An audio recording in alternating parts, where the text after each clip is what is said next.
इस दुनिया में अरबों लोग, लेकिन पृथ्वी एक। सैकड़ों देश, लेकिन पृथ्वी एक। हर देश की अलग विकास की रफ्तार, लेकिन जलवायु एक। अगर ये कहा जाए कि पर्यावरण परिवर्तन इस समय दुनिया के सामने एक सबसे बड़ी समस्या है, तो ये गलत नहीं होगा। समय आ चुका है जब दुनिया के सभी देश मिलकर पर्यावरण परिवर्तन को रोकने के लिए कदम उठाए और अपने वादों को पूरा करे। भारत ने इस मामले में एक आक्रामक रुख दिखाया है। शुरू से ही भारत का साफ रुख रहा है कि कार्बन उत्सर्जन के मामले में विकसित देश अपनी जिम्मेदारी ठीक से निभाए और सभी देश विकास को नुकसान पहुंचाए बिना जलवायु परिवर्तन के खिलाफ पक्के इरादे के साथ काम करे। भारत ने इस साल पेरिस में होने वाले शिखर सम्मेलन से पहले जलवायु परिवर्तन पर अपने रोड मैप की घोषणा भी कर दी है। पेरिस में होने वाले जलवायु परिवर्तन सम्मेलन में भारत इस साल पूरी तैयारी के साथ जा रहा है और भारत के साथ इस साल है भारत के कई महत्वाकांक्षी लक्ष्य।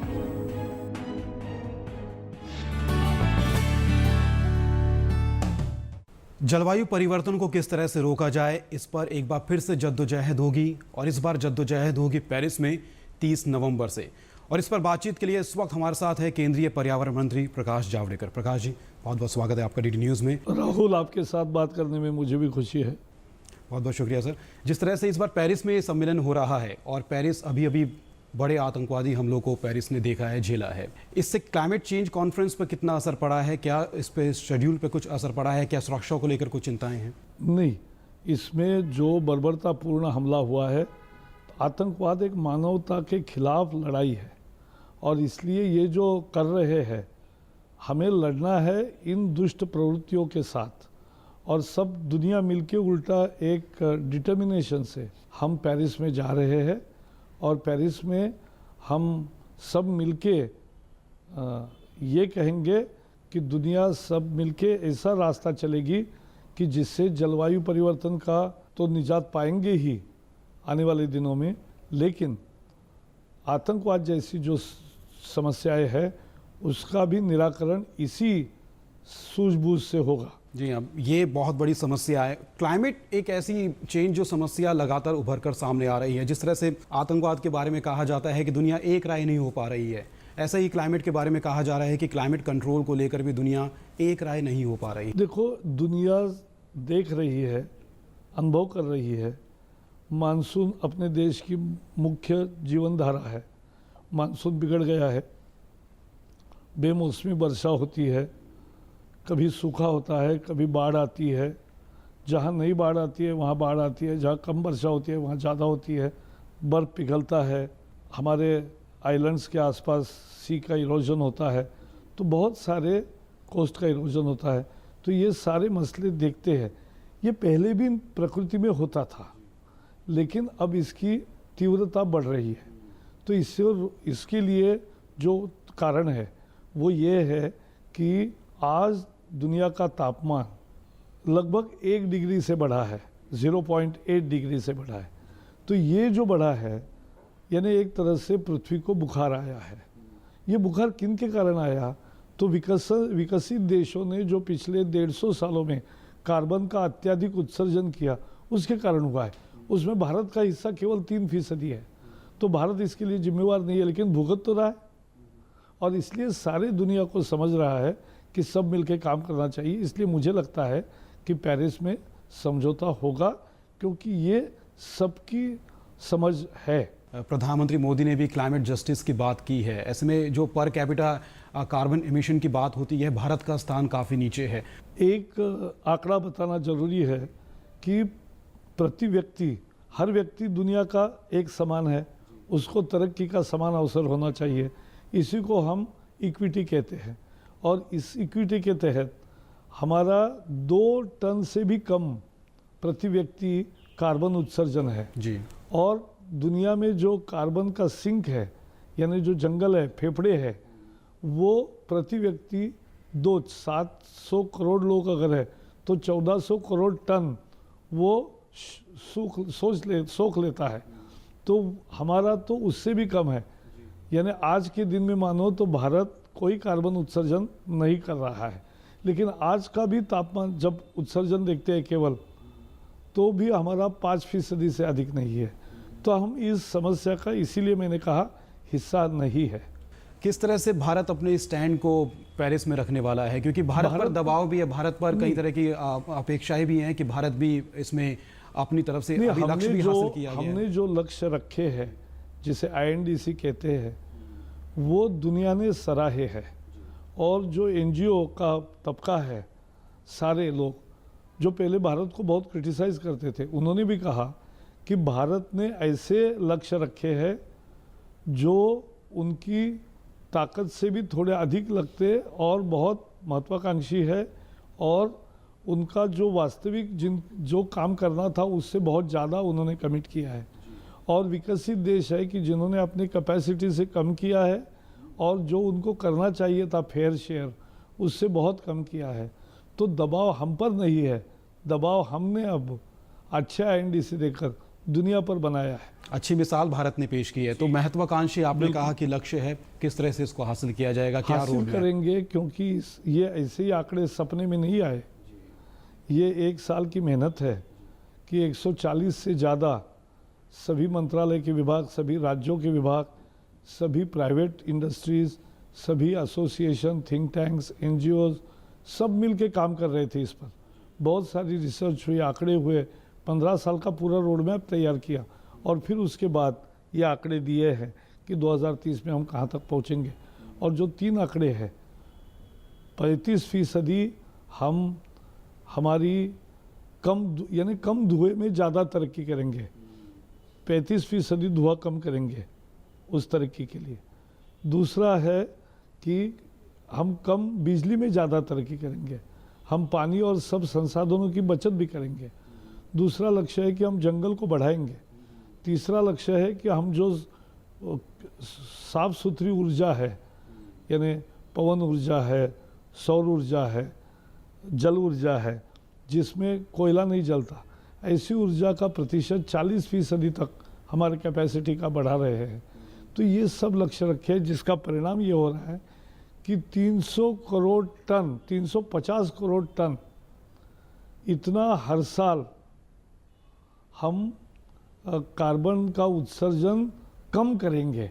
जब हम विकास करते रहेंगे तो कार्बन उत्सर्जन बढ़ना चाहिए, लेकिन 2005 की तुलना में हम 350 करोड़ टन कम करेंगे, यह हमने लक्ष्य दिया। कैसे संभव होगा, क्योंकि प्रधानमंत्री का सपना है 2022 तक हर किसी व्यक्ति के घर सर पर छत हो। बिल्कुल 100 स्मार्ट सिटीज की बात हो रही है, make in India manufacturing hub की बात है। ये सभी कार्यक्रमों में हमने उसका रास्ता भी जो तय किया है वो साफ सुथरा रास्ता तय किया है, और इसलिए तरक्की भी होगी और पर्यावरण की रक्षा भी होगी, दोनों साथ साथ। विकसित देशों पर हमेशा आरोप लगे हैं कि नई टेक्नोलॉजीज देने में वो कतराते हैं, क्योंकि जो नई टेक्नोलॉजीज है काफ़ी महंगी है, उनका काफ़ी रिसर्च में पैसा भी लगा है, वो अभी भी कतरा रहे हैं। क्या देखो, रिसर्च में पैसा लगा है, उनका कोई नुकसान हो ये तो कोई कहेगा नहीं। तो IPR है, वो तो है, लेकिन क्या दुनिया ऐसा नहीं कर सकती जैसे HIV एड्स के लड़ाई में हमने सस्ती दवाई दी और उसके लिए कंपनियों को मुआवजा दिया। इस तरह से नई व्यवस्था यहाँ भी कर सकते हैं कि जो अच्छे शोध है वो कुछ देशों में क्यों रहेंगे, उसकी बहुत ज़्यादा प्राइस क्यों होगी, उसकी प्राइस कम की जा सकती है। उसके लिए सार्थक सुझाव हमने दिए हैं, और अगर तकनीक का ज़्यादा फैलाव होगा तभी जाके ऊर्जा भी स्वच्छ होगी और हमारे लक्ष्य ज़्यादा अच्छी तरह से परिलक्षित होंगे। क्या सर ज़मीनी स्तर पर क्या विकसित देशों से ऐसी टेक्नोलॉजी आनी शुरू हो गई है जो टेक्नोलॉजी शायद पहले देने से कतराते थे, क्लाइमेट चेंज को रोकने के लिए? इस बात को मद्देनजर कि अगर ये दुर्भाग्य से ऐसा नहीं अभी हुआ है, लेकिन ये विषय लगातार हमने 1 साल भर रखने के कारण अब जॉइंट रिसर्च के बारे में, इनोवेशन के बारे में, एग्जिस्टिंग टेक्नोलॉजीज़ शेयर करने के बारे में, उसके फंडिंग के बारे में नए नए विचार दुनिया में शुरू हुए हैं, और मुझे लगता है पेरिस में उसको अंतिम रूप मिलेगा। जिस महत्वाकांक्षी लक्ष्य के बारे में आपने बात की, उसको किस तरह से क्रियान्वित किया जाएगा, उसके बारे में आपने वेबसाइट भी एक लॉन्च की, justclimateaction.org। उस वेबसाइट को लेकर काफ़ी तारीफ़ें भी मिल रही हैं, क्योंकि काफ़ी आसान है उस वेबसाइट पर जाकर सरकार के लक्ष्य को समझना। आम आदमी उस वेबसाइट के जरिए क्या क्या समझ सकता है? वो पूरा, जिसको पर्यावरण के प्रति थोड़ा भी लगाव है, थोड़ी भी उत्सुकता है, मैं तो कहूँगा कि ये justclimateaction.org इस वेबसाइट पर वो जाए, खासकर कॉलेज के छात्र, विश्वविद्यालयों के छात्र और जो समझ सकते हैं सभी नागरिक जो जिनको इसमें रुचि है कि हम कैसे पर्यावरण पूरक ज़िंदगी जिए। लाइफस्टाइल के भी इशू इसमें है, क्लाइमेट जस्टिस की क्या दुनिया में क्या ये सारी निगोशिएशन चल रही है उसकी भी जानकारी है, भारत ने क्या लक्ष्य रखे हैं कैसे रखे हैं, वो पढ़ना ही एक 15 साल के विकास का एक पूरा दस्तावेज है। और इसलिए मुझे लगता है कि सब लोगों ने ये पढ़ना चाहिए और ख़ासकर विश्वविद्यालय और कॉलेज के छात्रों ने और जो व्यवसायी है जो काम करते हैं उन सब लोगों ने जो पर्यावरण के प्रति रुचि रखते हैं, जो भावी पीढ़ियों के लिए रुचि रखते हैं, ऐसे हर नागरिक ने ये पढ़ना चाहिए। प्रधानमंत्री मोदी सत्ता में आए सबका साथ सबका विकास नारे को लेकर और उसका असर भी देखने को मिला। भारत इस वक्त सबसे तेज़ गति से बढ़ने वाली अर्थव्यवस्था है, जहां हम बड़ी अर्थव्यवस्थाओं की बात करते हैं। आप क्लाइमेट कंट्रोल, जलवायु परिवर्तन को रोकना, ये मोदी सरकार की प्राथमिकता में कहाँ है? क्योंकि विकास एजेंडे में सबसे ऊपर है, रोजगार सबसे हमारे रोजगार हमारा मुख्य मुद्दा है, इनोवेशन कब मेक इन इंडिया ये सबसे बड़ा मुद्दा है। और मेक इन इंडिया का मतलब ये नहीं कि प्रदूषण ही बढ़ेगा, क्योंकि मेक इन इंडिया का प्रधानमंत्री जी जो कहते हैं कि जो वैज्ञानिक भारत के बाहर है वो भारत की शान बढ़ा रहे हैं, लेकिन वो अब समय आया है कि वो वापस आए जी, यहाँ शोध करे, अच्छा क्लीन टेक्नोलॉजीज भी डेवलप करे और यहाँ उत्पादन करे और दुनिया में बेचे, भारत में बना हुआ चीज़ करके मेक इन इंडिया, वो मेड इन इंडिया करके बेचो। तो ये जो बात है, इससे दूसरी बात एक आती है कि ये जो भारत ने लक्ष्य रखे और जो कार्यक्रम कर रहे हैं इसका पूरा एक आधार पकड़ा है, यानी हवा में बात नहीं की है। तो आपस में कई मंत्रालयों के बीच में समन्वय भी है, अगर ये भी प्राथमिकता में है कि क्लाइमेट कंट्रोल रखना है और जिस मंत्रालय में अगर कोई विकास की कोई परियोजना चल रही है तो आपके मंत्रालय के साथ भी समन्वय है। लेकिन एक बात समझ लीजिए, क्लाइमेट चेंज को कंट्रोल करना एक देश के हाथ में नहीं है, सारी दुनिया मिलकर जब प्रयास करेगी और जो अच्छे लक्ष्य विकसित देशों को हमारे विकास के लिए, विकसनशील देशों के लिए उनको कार्बन स्पेस उपलब्ध करानी। एक छोटा गणित बताऊंगा, समझिए कि 3000 कार्बन यूनिट है जो होने के बाद फिर 2 डिग्री तक ही टेम्परेचर बढ़ेगा और उसके ज़्यादा नहीं बढ़ेगा, और 2 डिग्री तक बढ़ेगा तो हम पृथ्वी को ठीक तरह से मैनेज कर सकते हैं, इससे ज़्यादा नहीं बढ़ना चाहिए। लेकिन इसके लिए जो 3000 यूनिट समझो कार्बन है स्पेस अवेलेबल, उसमें से 2/3 पहले ही विकसित देशों ने भरी है। अब उनको हम कह रहे हैं कि थोड़ी खाली करो, जनता आती है कि सिंहासन खाली करो, वैसे हम कह रहे हैं कि विकसनशील देश आ रहे हैं कि आप कार्बन स्पेस खाली करो ताकि विकास भी होगा दुनिया का और पर्यावरण की रक्षा भी होगी और 2 डिग्री का जो लक्ष्य है वो भी हासिल होगा। ऐसे में 12 दिन तक पेरिस में जद्दोजहद होगी, चर्चा होगी, किस तरह के समझौते की आपको उम्मीद है, किस तरह के परिणाम? मुझे एक न्यायपूर्ण और जो हमारा पहले क्योटो का यूएन का जो कन्वेंशन है उसके अंदर एक न्याय देने वाला, एक समता, इक्विटेबल, एक न्यायपूर्ण ऐसा समझौता होगा जिससे विकसनशील देशों को जगह मिलेगी, कार्बन स्पेस मिलेगी और दूसरी तरफ सब मिलके विकसित देश थोड़ा ज़्यादा एक्शन करेंगे तो उससे कार्बन स्पेस खाली होगी, यही हमारी उम्मीद है। बहुत बहुत शुक्रिया सर दूरदर्शन न्यूज़ से बातचीत करने के लिए। तो केंद्रीय पर्यावरण मंत्री प्रकाश जावड़ेकर ने साफ कहा कि भारत का जो लक्ष्य है काफ़ी महत्वाकांक्षी है और उसको तैयार किया गया है प्रॉपर रिसर्च के बाद और उसको पूरा भी किया जाएगा, लेकिन जिम्मेदारी सिर्फ भारत की नहीं पूरी दुनिया की है।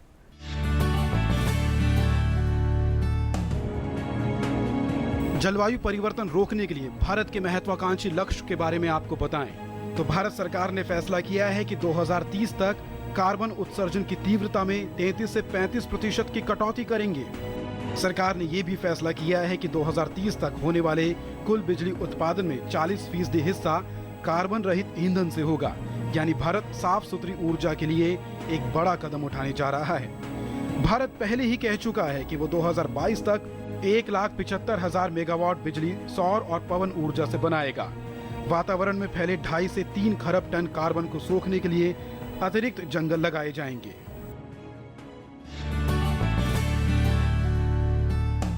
तो बड़ा सवाल यही है कि 12 दिनों तक पेरिस में जो चर्चा होनी है उसके बाद क्या एक सहमति बन पाएगी पर्यावरण को बचाने के लिए, क्या पूरी दुनिया एकजुट हो पाएगी और क्या हम समस्या को अभी तक पूरी तरह से समझ पाए हैं, ये भी अपने आप में एक सवाल सामने खड़ा होता है। और इन्हीं मुश्किल सवालों को समझने के लिए इस वक्त हमारे साथ खास मेहमान मौजूद हैं। अजय माथुर डायरेक्टर जनरल है ब्यूरो ऑफ एनर्जी एफिशिएंसी के और साथ ही साथ prime minister council of climate change के सदस्य भी है। अजय जी, आपका बहुत बहुत स्वागत है। नमस्कार। सबसे पहले सर आपसे यही समझना चाहेंगे, जो क्लाइमेट चेंज को लेकर जो अलग अलग रिपोर्ट सामने आती है, कईयों में कई भयानक तस्वीर दिखाई जाती है कि आने वाले 30 या 35 या 50 सालों में तस्वीर काफ़ी बदल जाएगी। कई दुनिया के देश जो पानी में जलमग्न हो जाएंगे, करोड़ों की आबादी पर इसका असर पड़ेगा। मौजूदा परिप्रेक्ष्य में कितना बड़ा खतरा है क्लाइमेट चेंज और अभी तक क्या स्थिति आके जा रही है? दुनिया के हमारे जो इलाका है दक्षिण एशिया, ये अनुमान किया जाता है कि जितने भी यहाँ पर पानी का बहाव है उसमें बड़े परिवर्तन आएंगे, यानी कि बाढ़ भी आएगी और सूखा भी आएगा। जो समुद्र है उसका लेवल बढ़ेगा, उससे जो तट पे लोग रहते हैं उनको खतरा पहुंचेगा। उसमें जो साइक्लोन्स आएंगे उससे जो हमारा अर्बन इंफ्रास्ट्रक्चर है कोस्टल एरियाज़ में उसको खतरा पहुंचेगा। अब आप ये सोचिए कि जो हमारे मछुआरे हैं उनको खतरा है, जो हमारे किसान हैं उनको खतरा है, जो लोग जंगल की से चीज़ें उठा के अपना लाइवलीहुड करते हैं उनको खतरा है। तो यानी कि जो हमारे यहाँ सबसे गरीब लोग हैं उनको सबसे ज़्यादा खतरा है जलवायु के जो परिणाम होंगे उनसे। इसीलिए देश के लिए ये एक बड़ी चुनौती है किस प्रकार से हम और दुनिया सभी लोग साथ मिल करके इस कठिन प्रॉब्लम को हल कर सकते हैं। और ये जो आपका आकलन है, भारत सरकार के आकलन के हिसाब से ये कितने वक्त में ऐसी तस्वीर सामने आ सकती है? क्या कोई समय के आसपास भी आधार है कि भाई 2050 तक या 2060 तक, क्या कोई समय टाइमलाइन भी इसमें निर्धारित की गई है? देखिए, जितने भी ये आंकड़े निकाले जाते हैं उसमें थोड़ी दिक्कत होती है ये कहने के लिए कि कब चीज़ें शुरू होंगी, क्योंकि सूखे और बाढ़ आज भी आते हैं, वो बढ़ जाएंगे। साइक्लोन अभी भी आते हैं, वो बढ़ जाएंगे। तो इसके लिए ये कहना मुश्किल होता है कि किस साल तक ये होगा, लेकिन ये एक ट्रेंड है जिसका कि हमें अनुमान है कि आने वाले कई दशकों में इसका और ज़्यादा हमारे ऊपर दुष्प्रभाव पड़ना शुरू हो जाएगा। जी, और जिस तरह से अब भारत समेत दुनिया के तमाम बड़े देश पेरिस में जुटेंगे और 30 नवंबर से कॉन्फ्रेंस शुरू होगी, आप भारत का पक्ष रखेंगे, नेगोशिएशन टीम में आप रहेंगे। भारत का क्या पक्ष रहेगा? क्योंकि भारत के जो लक्ष्य हैं काफ़ी महत्वाकांक्षी है, उससे विश्व भी प्रभावित है। विकसित देशों के सामने बहुत बड़ी चुनौती है कि वो भी अपना पूरा योगदान दे। भारत जब इस कॉन्फ्रेंस में जाएगा, हम ये चाहेंगे कि एक ऐसा एग्रीमेंट हो जो कि जस्ट हो और सस्टेनेबल हो। क्यों?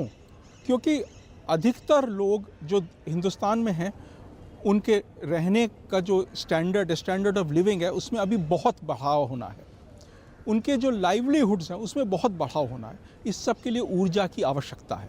ऊर्जा की आवश्यकता यानी कि उत्सर्जन CO2 का बढ़ेगा। हमें अपनी ये डेवलपमेंट स्पेस चाहिए है। प्रॉब्लम ये हो गई है कि जो विकसित देश हैं उन्होंने ऊर्जा का खर्च कर करके, कार्बन डाइऑक्साइड का उत्सर्जन कर करके जो एनवायरनमेंट में जगह थी CO2 की, वो सारी ऑक्यूपाई कर ली है। हमारा ये गोल है कि हमारे डेवलपमेंट के लिए भी वहाँ जगह होनी चाहिए। इसीलिए हम कहते हैं कि हमें जस्ट एग्रीमेंट चाहिए जिसमें कि हमारे डेवलपमेंट उससे रुके ना। ये तो एक बात है। दूसरी चीज़ हम ये चाहेंगे कि इस एग्रीमेंट के द्वारा जो इसमें अधिक लागत आएगी वो भी विकसित देशों द्वारा भारत को और अन्य विकासशील देशों को फाइनेंशियल असिस्टेंस और तकनीकी असिस्टेंस के रूप में मिलती रहे, ताकि हमारे ऊपर एक एक्स्ट्रा बर्डन ना बन जाए। तो ऐसे में जो तकनीक की बात आती है कि विकसित देश कुछ तकनीक का हस्तांतरण करें ताकि जो विकासशील देश है वो विकास की गति को भी बनाए रखे और साथ ही साथ पर्यावरण को बचाने में भी अपना योगदान दे। क्या वो तकनीक मिलनी शुरू हो गई है विकसित देशों से? बहुत कुछ हो भी रहा है। दिक्कत सबसे ज़्यादा ये होती है कि उसमें समय बहुत लगता है। उदाहरण के तौर पर जो कोयला से बिजली बनाने की सुपर क्रिटिकल टेक्नोलॉजी है, जब हम लोगों ने इसको करीब लेट 90s में देखा था तो उसके दाम इतने ज़्यादा थे कि उससे जो बिजली बनती थी वो लगभग 25% ज़्यादा कीमत की थी। लेकिन 10 साल बाद ही इसके दाम कम हो गए और जो बिजली थी वो 10% कम हो गई जो पुरानी टेक्नोलॉजी है उससे। तब हमने इसको लेना शुरू कर दिया और अब ये एक रिक्वायरमेंट भी कर दिया कि जो भी नए पावर स्टेशन बनेंगे वो ये सुपर क्रिटिकल टेक्नोलॉजी यूज़ करेंगे। लेकिन बीच के 10 साल तो उत्सर्जन बढ़ा। यदि वही टेक्नोलॉजी हमको 10 साल पहले हम उसको ले पाते, उसको अफोर्ड कर पाते, तो उतना दुनिया को फ़ायदा हो जाता। इसी तरह हम चाहते हैं कि आगे इसी प्रकार से हमें टेक्नोलॉजी जल्दी मिल जाए ताकि जो ज़्यादा उत्सर्जन करने वाली टेक्नोलॉजी हैं उसमें हमें उसका यूज़ कम हो जाए। जी हाँ, यहाँ दर्शकों को हम बता दें कि भारत का जो महत्वाकांक्षी लक्ष्य है उसमें एक ये भी है कि 2030 तक कार्बन उत्सर्जन की जो दर है उसमें 33 से 35% तक की कमी की जाए। काफ़ी बड़ा लक्ष्य है, काफ़ी महत्वाकांक्षी है और ये काफ़ी आक्रामक रुख भी माना जा रहा है भारत का पर्यावरण जो बदलाव आ रहा है उसको रोकने के लिए। क्या भारत के इस अग्रेसिव स्टैंड से जो काफ़ी महत्वाकांक्षी लक्ष्य है और इससे काफ़ी फ़ायदे भी मिलेंगे पूरी दुनिया को, क्या इस स्टैंड से विकसित देशों पर कुछ दबाव पड़ा है अभी तक? सभी देशों ने हमारे मंत्री से जब बात करी तो उन्होंने बधाई दी कि भारत ने इतना महत्वाकांक्षी लक्ष्य रखा। कई जो इंडिपेंडेंट एनालिस्ट्स हैं उन्होंने ये कहा कि भारत जो कर रहा है वो अपनी सीमाओं और अपनी जो उसकी रिसोर्सेज हैं उससे कहीं ज़्यादा कर रहा है। ये अच्छी बात है, किंतु साथ में एक ये भी हमें लेके चलना पड़ेगा कि ये एक एग्रीमेंट है जिसमें सब लोगों को हमें साथ लेके चलना है। हमें अपनी डेवलपमेंट को प्रोटेक्ट करना है, लेकिन साथ में एक ऐसा एग्रीमेंट करना पड़ेगा कि वो सभी लोगों को एक्सेप्टेबल हो। यही पेरिस का सबसे बड़ा चैलेंज है। जी हाँ, सबसे बड़ा चैलेंज होगा, लेकिन जागरूकता की कमी देखने को मिलती है। सरकारी स्तर पर तो कार्यक्रम चल रहे हैं, अलग अलग देशों की सरकारें अपने अपने स्तर पर काम कर रही है, लेकिन जब हम चर्चा की बात करते हैं, जब क्लाइमेट समिट होती है तब उसके आसपास खबरों में ये चर्चा होती है और बातचीत होती है कि किस तरह से समस्या का समाधान निकाला जाएगा। लेकिन ओवरऑल जितनी बड़ी समस्या ये है, क्या उस लेवल की चर्चा, उस लेवल की गंभीरता पूरी दुनिया में इस वक्त दिखाई दे रही है? अगर हम भारत की बात करें तो जो 2 सबसे बड़े कदम हैं जिसके थ्रू हम लोग, जो आपने बोला 30 से 35% जो अपनी कार्बन इंटेंसिटी कम करेंगे, उसका जो लक्ष्य है वो कैसे करेंगे? एनर्जी एफिशिएंसी से और रिन्यूएबल से। देश में हमारा ये गोल है कि बहुत तेज़ी से रिन्यूएबल एनर्जी में बढ़त हो रही है और अब में और 2030 में 10 गुना उसमें बढ़त हो। एनर्जी एफिशिएंसी में देखें तो आज ही माननीय विद्युत मंत्री देश में जब 3 करोड़ एलईडी बल्ब का आज आंकड़ा हम पूरा करेंगे केवल 18 महीने में। यानी कि हम और आप नागरिक होने के साथ साथ रिन्यूएबल्स को भी पुश कर रहे हैं, एनर्जी एफिशिएंसी को भी पुश कर रहे हैं। हाँ, हम लोगों को शायद ये नहीं पता है कि इससे जलवायु परिवर्तन में भी फ़ायदा होता है, लेकिन हमें ये पता है कि इससे हमारे को फ़ायदा है, देश को फ़ायदा है और हाँ, उसके साथ साथ पर्यावरण को भी फ़ायदा है। अंतिम सवाल माथुर साहब, किस तरह के समझौते की उम्मीद है? क्या आपको लगता है कि 12 दिनों तक जो चर्चा होगी वो सिर्फ कागज़ों तक सीमित रहेगी या उसका ज़मीनी स्तर पर कुछ असर भी देखने को मिलेगा? किस तरह के समझौते की आप उम्मीद कर रहे हैं? हम लोग जब पेरिस जा रहे हैं, हम लोग एक ऐसा समझौता चाहते हैं जो कि सालों चले, दशकों चले, जिसमें देश कमिटमेंट करें, उसके बाद उनको पूरा करके और ज़्यादा बड़ा कमिटमेंट करें ताकि हम इस गंभीर समस्या का हल पा पाएँ। साथ में ये ऐसा कमिटमेंट हो, ऐसा एग्रीमेंट हो जिसमें कि जैसे आपने कहा कि ज़मीन पर कार्रवाई शुरू हो। तकनीकी की हम लोगों ने बात की ताकि नई तकनीक हम लोग मिल के डेवलप करें और डेवलप ही ना करें बल्कि सब लोगों के घर तक पहुंचाएं। जी हाँ, उम्मीद यही की जा सकती है कि एक ऐसा समझौता सामने आए जो ना सिर्फ टिकाऊ हो बल्कि जो कमिटमेंट किया जाए उस पर विकसित देश अपने कमिटमेंट को पूरा करने की भी पूरी कोशिश करे और उसका असर भी देखने को मिले। माथुर साहब, आपका बहुत बहुत शुक्रिया दूरदर्शन न्यूज़ से बातचीत करने के लिए। धन्यवाद।